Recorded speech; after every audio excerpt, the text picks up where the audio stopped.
Naypyidaw, Myanmar. Myanmar's military junta built a brand new capital city in the middle of a jungle clearing 250 miles north of Yangon and moved the government there in 2005 without telling most of the country. It was happening until the day the trucks started rolling. The official justification was that Yangon was too congested. The real reason, which diplomats and analysts have since largely agreed on, was that Senior General Than Shui believed a U.S. invasion was imminent, following the war in Iraq, and wanted the capital in a defensible inland location away from naval bombardment range. The city was designed around military priorities, not human ones. Its boulevards are 20 lanes wide, reportedly, because they double as emergency airstrips. Its residential zones, government buildings, military compounds, and commercial areas are separated from each other by such large distances that crossing the city requires a car, and driving 30 minutes to buy groceries is routine.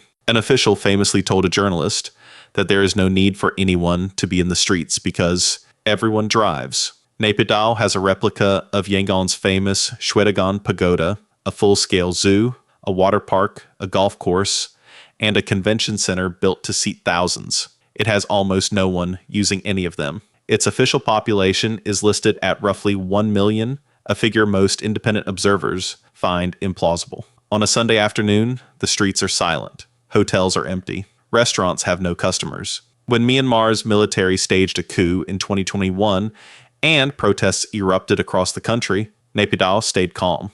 It was designed to be unprotestable, too large to gather in, too spread out to organize through, too dependent on private vehicles to produce spontaneous crowd formation. Whether Naypyidaw is a failed city or a city that succeeded at everything its designers actually intended depends entirely on what you believe those intentions were. Brasília, Brazil. In the 1950s, President Juscelino Kubitschek made a promise that was also a campaign slogan, 50 years of progress in 5. The centerpiece of that promise was a brand new capital city carved out of the Ordos, the Brazilian Central Plateau, to replace Rio de Janeiro and symbolize Brazil's modernizing ambition. Kubitschek commissioned urbanist Lucio Costa to plan it and architect Oscar Niemeyer to design its government buildings. And from an aerial photograph, the result is undeniably spectacular. The city is laid out in the shape of an airplane or a bird in flight, with the monumental government axis as its body and 2 curving residential wings extending outward. From the ground, it is something else. Brasília was designed entirely around the car at a moment in history when car ownership was seen as a marker of progress rather than a planning problem. There are almost no sidewalks on its main arteries. Its residential superblocks are surrounded by green space that looks generous on a plan and feels hostile when you are trying to walk across it. There is no traditional street grid, no organic corner shop, no alley, no arcade, and almost no shade. Streets do not intersect in ways that allow pedestrians to navigate naturally. Most routes between destinations require a vehicle.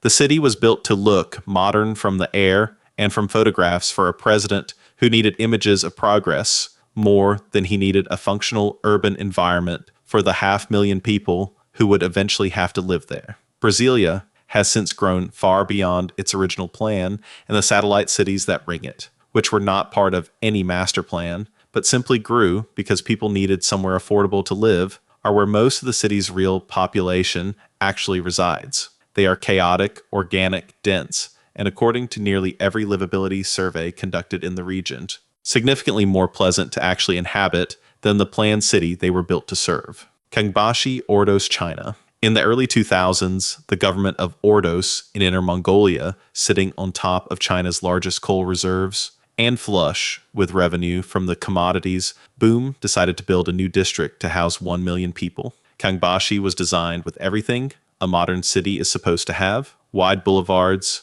a museum, a library, theaters, sports facilities, a replica of Genghis Khan's mausoleum, apartment towers in every direction, and public squares so large they could accommodate tens of thousands of people. By 2010, it had approximately 28,000 actual residents. International media descended on it as the most dramatic symbol of China's property bubble and the most visually striking example of a city built for people who had not arrived and showed no sign of doing so.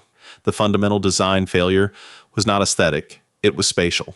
Kangbashi's blocks are 400 to 450 meters long, compared to the 80 to 100 meters typical of walkable urban environments. A city official explained that there is no reason for anyone to be in the streets because everyone drives, echoing almost word for word the logic that produced Naypyidaw on the other side of Asia at roughly the same time. The public plaza at the city's core is so large that walking its length takes most of a day, which means it effectively functions as a barrier rather than a gathering place. Apartments sold quickly because the coal wealth of the region gave residents disposable income, and Chinese property investment culture treated apartments as financial assets rather than homes. By 2019, 80 to 90% of Kangbashi's apartments had been sold. Most owners had not moved in. They sat empty, owned as investments by people who lived in the older, denser, more functional parts of Ordos an hour away.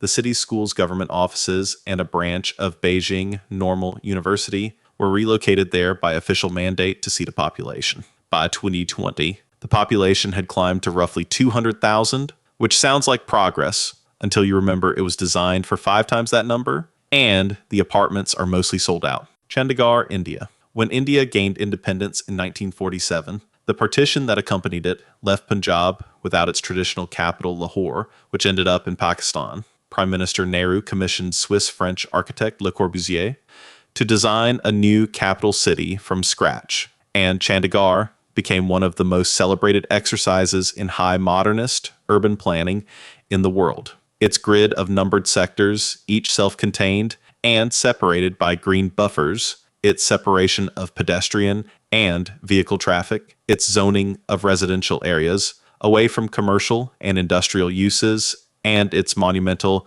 Chandigarh Capitol Complex, a collection of government buildings still considered among Le Corbusier's greatest works, are studied in architecture schools globally. Residents who live there experience a different set of facts. Chandigarh's rigid sector system means that daily life requires covering distances that the city's layout does not allow on foot. Its green buffers, designed to be pleasant open space, are in practice dead zones between origins and destinations that nobody walks through because there is nothing on the way. Housing is expensive because the city was planned for a fixed population, and density increases have been resisted by planners treating Le Corbusier's vision as heritage rather than as a starting point. The result is that Chandigarh, the city intended to model India's modern urban future, has among the highest per capita vehicle ownership in the country because the design of the city makes car ownership functionally mandatory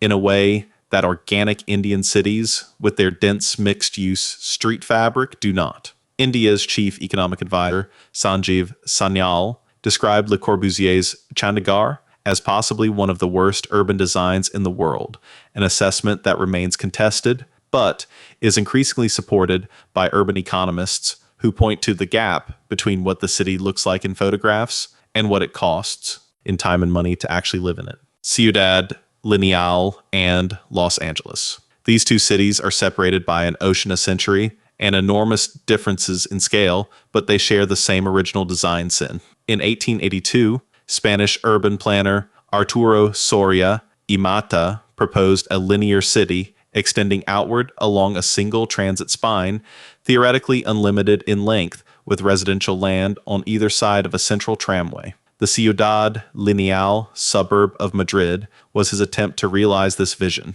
It was never completed as planned, and what exists today is simply a neighborhood of Madrid. But the concept influenced urban planning, thought for generations, contributing to a design philosophy that prioritized movement along an axis over the formation of walkable, dense nodes. Los Angeles applied a variant of this philosophy at a scale that made its consequences impossible to ignore, built around the private automobile and the freeway interchange rather than the pedestrian block. Los Angeles sprawled outward along transportation corridors in a pattern that produced one of the lowest density urban areas in the developed world by the post-war decades. The consequences are structural and almost entirely irreversible because residential density is so low and land uses so separated, public transit cannot be made economically viable without the ridership density that the city's layout prevents. The freeway system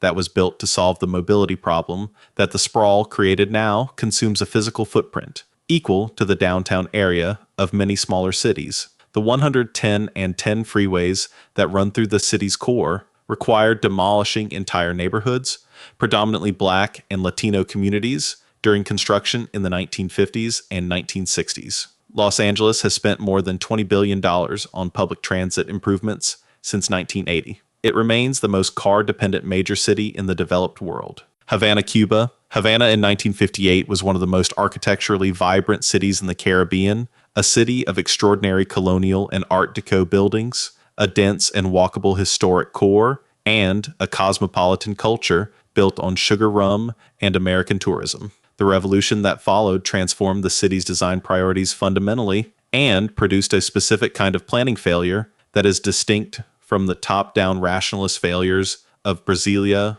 or Chandigarh. Cuba's government chose to invest its limited resources in rural development, healthcare, and industry rather than urban infrastructure. Havana's buildings were frozen in 1959 in the sense that almost no maintenance has been systematically funded since then. The result is a city of extraordinary beauty that is structurally collapsing in real time. Buildings fall down in Havana regularly. A 2019 report by the Cuban government's own Office of the City Historian identified more than 3,800 buildings in the historic center as being in a state of critical structural deterioration. Between 2014 and 2020, building collapses in Havana killed dozens of people and injured hundreds more. Families live in apartments where ceilings are visibly cracked, stairwells are missing sections of railing, and water damage has been penetrating structural members for decades. The government has prioritized restoring the historic center's most visually prominent blocks for tourism revenue,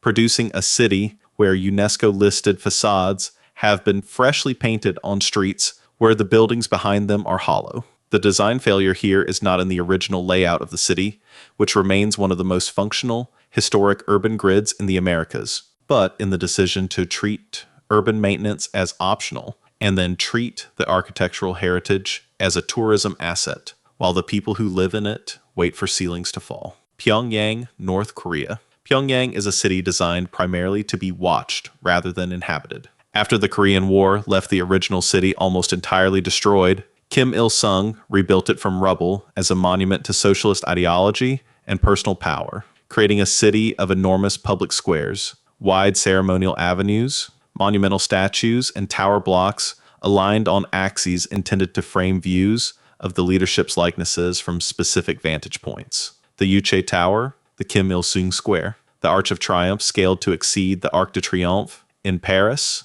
the Grand People's Study House, and the mass of residential blocks called the Mirai Scientist Street all share the same design logic. They project an image of a state operating at the height of its powers to anyone who sees them in photographs or on sanctioned tours. For the people who actually live in Pyongyang, the reality is apartments with intermittent electricity, restricted movement within the city, mandatory participation in political events that fill those enormous squares, and a housing assignment system in which you do not choose where you live, but are allocated a unit by the state based on your political loyalty. Pyongyang's design is, in the most literal sense, not designed for its residents at all. It is designed for its leadership, for foreign delegations, and for the cameras that accompany them. Canberra, Australia. Australia federated in 1901 and immediately ran into a problem that democracies built from previously competing colonies sometimes faced. Neither Sydney nor Melbourne would accept the other as the national capital. The compromise was a new capital city built on a patch of sheep pasture between them, and Canberra was designed by American architect Walter Burley Griffin after a 1911 international competition. Griffin's design was organized around a central lake and a series of radial avenues converging on governmental focal points, a layout that produces extraordinary vistas and almost no walkable neighborhoods. Canberra is a city of one detached house per family, wide roads, separated uses, and almost no street-level commercial activity of the kind that makes cities feel alive. Its town centers are surrounded by parking lots, Its public spaces are used for events on specific days and stand empty the rest of the time. Canberra has been described by its own residents as a city where you drive to the places where you could be walking because the distances and road design make walking feel inappropriate rather than practical. It consistently ranks near the bottom of Australian livability surveys on the dimension of street life and urban vitality, despite ranking near the top on housing affordability and green space. The fundamental problem is that it was designed by a single architect, according to a single vision for a fixed population at a moment when the car was still a novelty, and urban planning had not yet accumulated the evidence about what makes cities actually function as communities rather than as administrative arrangements. Jakarta, Indonesia. Jakarta sinks at a rate of up to 25 centimeters per year in some northern districts, making it one of the fastest sinking major cities in the world. This is almost entirely a consequence of a design decision made across decades of uncoordinated development, because the city's water supply infrastructure